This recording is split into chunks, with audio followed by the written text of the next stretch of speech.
Alhamdulillah wassalatu wassalamu ala rasulillah. Amma ba'd. Sahabat hidayah yang dirahmati oleh Allah Subhanahu wa taala, dimanapun Anda berada, ada pertanyaan menarik tadi, mengapa di Indonesia tidak menggunakan sistem ekonomi Islam secara menyeluruh? Ternyata Indonesia ini menerapkan sistem ekonomi itu dengan ekonomi Pancasila, bukan ekonomi Islam.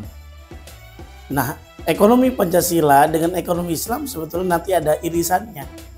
Nah, kalau dalam ekonomi Pancasila berbasis kepada moral, nanti berbasis kepada kerakyatan seperti basis dalam Pancasila tersebut, ada koperasi dan sebagainya.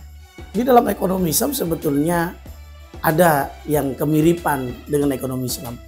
Ala kulli hal, kenapa Indonesia masih menerapkan ekonomi Pancasila?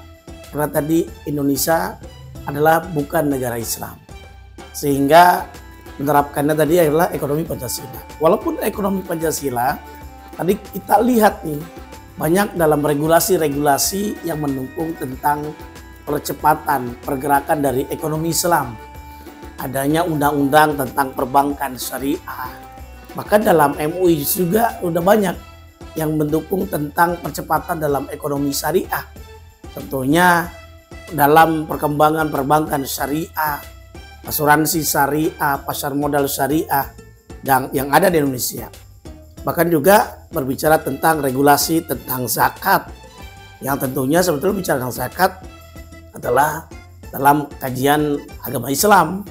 Nah, tentunya meskipun demikian, kalau kita bicara Indonesia bukan negara Islam, tapi Indonesia juga mengapresiasi bahkan mengembangkan tentang kebebasan beragama, di antara juga haji diatur tentang ada regulasi hajinya dan lain sebagainya.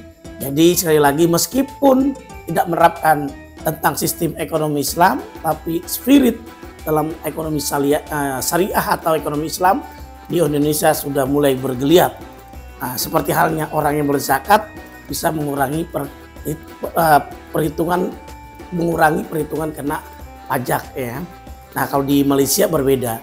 Jadi zakat bisa mengurangi pajak. Tapi ke depan kita berharap mudah-mudahan sistem ekonomi Islam betul-betul nanti dikembangkan kembali dalam bisnis dan lain sebagainya. Semoga ada manfaatnya.